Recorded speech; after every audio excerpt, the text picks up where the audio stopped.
എല്ലാവർക്കും ANMയുടെ പുതിയ വീഡിയോയിലേക്ക് സ്വാഗതം. ഇന്ന് നമ്മൾ ചർച്ച ചെയ്യുന്നത് മലയാളത്തിൽ നിന്ന് തമിഴിലേക്ക് റീമേക്ക് ചെയ്യപ്പെട്ട സിനിമകളാണ്. മലയാളത്തിൽ നിന്ന് റീമേക്ക് ചെയ്യപ്പെട്ട എല്ലാ തമിഴ് സിനിമകളെ കുറിച്ചും നമ്മൾ വീഡിയോ തയ്യാറാക്കുന്നുണ്ട്. എല്ലാവരും മറക്കാതെ കാണുക, മറക്കാതെ സബ്സ്ക്രൈബ് ചെയ്യുക. കുഞ്ചാക്കോ ബോബൻ ശാലിനി കൂട്ടുകെട്ടിൽ റിലീസ് ചെയ്ത നിറം എന്ന സിനിമ തമിഴിൽ പിരിയാത വരം വേണ്ടും എന്ന പേരിൽ പ്രശാന്ത് ശാലിനി കൂട്ടുകെട്ടിൽ റീമേക്ക് ചെയ്യപ്പെട്ടു.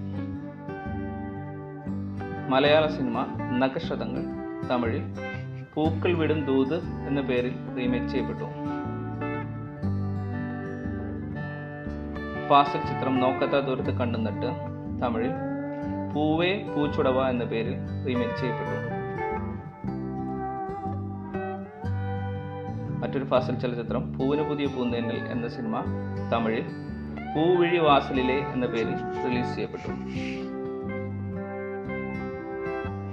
ഇന്ദ്രജിത്ത് അഭിനയിച്ച ഈ അടുത്ത കാലത്ത് എന്ന സിനിമ പട്ടിണപ്പാക്കം എന്ന പേരിൽ തമിഴിൽ റീമേക്ക് ചെയ്യപ്പെട്ടു. സുരാജ് സൗബീൻ കൂട്ടുകെട്ടിലിറങ്ങിയ വികൃതി എന്ന സിനിമ തമിഴിൽ വിദാർഥ് ആൻഡ് കരുണാകരൻ അഭിനയിച്ച് പയനങ്ങൾ ഗവനിക്കവും എന്ന പേരിൽ റിലീസ് ചെയ്യപ്പെട്ടു.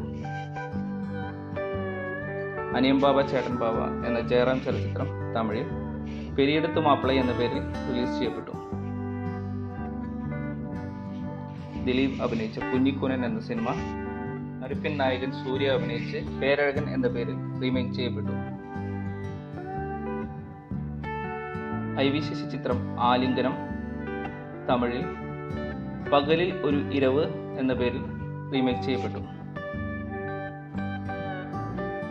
മലയാള ചലച്ചിത്രം വാർത്ത തമിഴിൽ സത്യരാജ് പ്രഭു അഭിനയിച്ച് പലൈവന രാജാക്കൾ എന്ന പേരിൽ റിലീസ് ചെയ്യപ്പെട്ടു.